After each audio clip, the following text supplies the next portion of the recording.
Good morning, সুপ্রভাত। আমার এই ছোট্ট মিনি ব্লগে সবাইকে অনেক অনেক ভালোবাসা, অনেক অনেক স্বাগত জানিয়ে আরও একটা নতুন ব্লগ শুরু করেছি সকালে এই স্নিগ্ধ সুন্দর একটা মুহূর্ত থেকে। সকালবেলায় আজকের বাগান থেকেই শুরু করলাম। আজ হচ্ছে রবিবার, তো আজ সবাইকে জানাই হ্যাপি সানডে।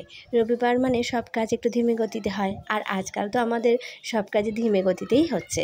বাবুর পাড়াটার জন্য এখন সব কিছুই হচ্ছে।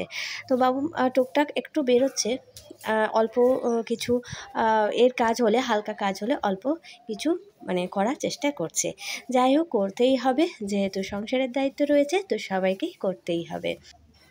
ও হ্যাঁ, আজকে তো সবাইকে জিজ্ঞাসা করা হলো না, তোমরা কেমন আছো? অবশ্যই নিশ্চয়ই ভালো আছো।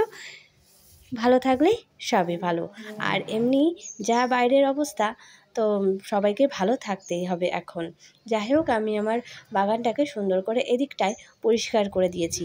একটু ছাদের টবগুলো এদিক ওদিক না করে দিলে ছাদটা একটু সমস্যা হয়।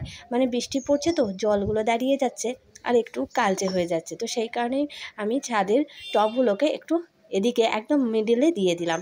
আর সাইডেরগুলো একদম ফাঁকা থাকলে ওগুলো জলগুলো একটু দাঁড়াতে পারবে না, তাহলে একটু কালোটা কম হবে। তো সেই কারণে একদম সুন্দর করে দেখো দিয়ে দিয়েছি। আর ফুলগুলো তো আর বলার কিছু নয়। আর এদিকে শিউলি ফুলের গাছটা বেশ বড় হয়ে গেছে। দেখছিলাম যে গোড়াটা বেশ মোটা হয়েছে, কতদিন যে এই বালতির মধ্যে রাখতে পারবো বুঝতে পারছি না। আর এদিকে পায়রাগুলো দেখো এত সুন্দর করে প্রতিদিন এসে বসে না, বৃষ্টির সময় ওরকমভাবে বসে থাকে। আগের দিনে তোমাদের সঙ্গে আমি শেয়ার করেছিলাম। এ দেখো কতগুলো, মনে হচ্ছে কারোর পোষা পায়রা প্রায় সময় এসে এখানেই বসে। আর আমি এখান থেকে বসে বসে একটু ছবি তুলে নিই, আর সেটা তোমাদের সঙ্গে শেয়ার করে নিই। চলো এবার নিচের দিকে যাওয়া যাক।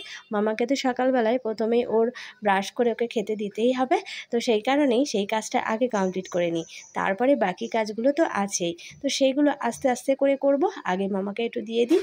তো গরম জল নিয়ে চলে এসেছি, তো আমি একটু সকালবেলা একটু গরম জল খেলাম। আর মামাকে একটু কমপ্লানটা গুলে দিলাম। বিস্কিটটা শেষ হয়ে গিয়েছিলো, তো ওটা একটু ঢেলে নিয়েছি। আর এই যে ওকে দিয়ে দিলাম বিস্কিট আর কমপ্লান, ও খেতে থাকুক। আর এদিকটায় আমি একটু স্যালাড কেটে নেব। এই যে একটু স্যালাড কেটে নিয়েছি মুড়ির সঙ্গে, আর ওই চা দিয়ে আমরা এই টিফিনটা করব। এইটা করে নিয়ে তারপর ঝটপট রেডি হয়ে একদম বাজারে চলে গেছি। বাজারটা আর আমি ক্যামেরা অন করিনি, কারণ তাড়াতাড়ি যেতে হবে, আবার আসতে হবে, সেই জন্য আর বেশি করিনি। তো এগুলো একটু কেনার ছিল, তো আজকে একটু থোড় নিয়েছি, একটু মোচা নিয়েছি, এটা রেখে দিলে অনেক দিনই একটু থাকবে। আর দিকে মামার কমপ্লান শেষ হয়ে গেছিলো, তো সেইটাও নিয়ে নিয়েছি। আর একটু ওটসও নিয়েছি। আর এই যে ব্যাগের মধ্যে রয়েছে মাছ। তো চলো ঝটপট করে মাছগুলো বেছে নিই। আর হ্যাঁ, এদিকে মামা ওই কলা কুটছিল, কলা করেনি, কোথাও গেলে না ওর জন্য কী নিয়েছি সেটার জন্য দেখার জন্য ব্যস্ত হয়ে যায়। সঙ্গে সঙ্গে ওকে কমপ্লান এগুলো দেখালে হবে না, ওকে একটু খাবারের জিনিস দেখাতে হবে। তো সেই জন্য একটু কলাটাও নিয়ে নিয়েছিলাম। চলো মাছগুলো একটু বেছে নিই। তো ওরা তো আর ভালো করে আঁশগুলো ছাড়ায় না, এই আঁশগুলো ভালো করে একটু ছাড়িয়ে নেব। খুব বিরক্তিকর কাজ এটা, মাছ কাটাটাই বিরক্তিকর। মাছ যদি কাটা হয় না, তারপরে সেই মাছটা ভালো করে ধুয়ে রান্না করে না খেতে খাওয়ার সময় একটু কেমন মতন হয়। ওই জন্য মাছ কাটাটা একটু যেন অ্যাভয়েড করাই ভালো। আমি তো করি এটা বেশিরভাগ সময়। মাছ হলে মা যদি কেটে দেয় তো কিনবো, না হলে কিনবো না। আর ছোটো মাছ হলে তখন একটু অসুবিধা হয়, ওরা করতে চায় না। আর ছোটো মাছটা আমি একটু কমই কিনি, মামুমের কাটা খেতে পারবে না কাটার জন্য, বাবু একটু অপছন্দ করে, তো সেই কারণে। যাই হোক, চলো মাছটা আমি ভালো করে ধুয়ে নেব, নিয়ে তারপরে রান্নাবান্না দিকে একদম সোজা চলে যাব রান্নাঘরে।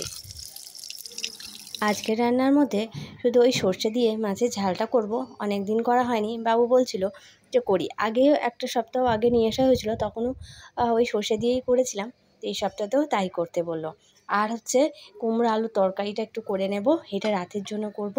তো রাতে কি খায় এখন দেখা যাক, ভাত খাবে না একটু বৃষ্টি হলে না আবার একটু লুচি করে, তো সেই কারণে তো কুমড়ো আলু তরকারিটা সকাল সকালই আমি করে নিয়ে রেখে দিলাম। আর এদিকটায় মাছগুলো একদম নুন হলুদ মাখিয়ে নিয়েছি, এটা ভেজে নিয়ে তরকারিটা করে নেব। আর এই মাছের এই তেলটা দিয়েছে, এই তেলটা নিয়ে বাবু বললো ওই পেঁয়াজ কুচি দিয়ে সুন্দর করে ভাজা ভাজা করবে। তো আজকের রান্নাটা এই রকমই করলাম। এই যে আমার সর্ষে দিয়ে মাছের ঝোল একদম কমপ্লিট হয়ে গেছে। বিকালবেলায় ফিরে আসছি একদম খাওয়া দাওয়ার পর, লম্বাটা বিশ্রাম নেওয়ার পর ফিরে এলাম বিকালবেলায়। তো মা আর মেয়ে বসেছি একটু চা খাবো বলে। अब आप यहाँ हैं, तुम्हारी हेल्प भी करनी चाहिए। बताइए ट्रैक के लिए सबसे अच्छा रास्ता कौन सा है? Because this map is very confusing. Okay, I am help you. यहाँ पे 2 ट्रैक्स हैं। ये लंबा वाला it leads to a waterfall और छोटा वाला which leads to a campfire site. And I think this one's right for you guys. Campfire, baby. What do you say, baby? তারপর রাতের বেলায় বাবু বললো আজকে আর ভাত খাবো না, মুড়ি খাবো, তো কুমড়ো আলু তরকারি দিয়ে মুড়ি খেতে বেশ ভালো লাগে, তো তুমি একটুখানি মিষ্টি নিয়ে এসো। তো রসগোল্লা নিয়ে এসেছি মামামের জন্য, তো ওইটা রেখে দেওয়া হয়েছে, ওটা এখন খাবো না। আর সিঙ্গারাটা দেখতে পেলাম একদম গরম গরম ভাজা, তো সেই জন্য নিয়ে নিয়েছি।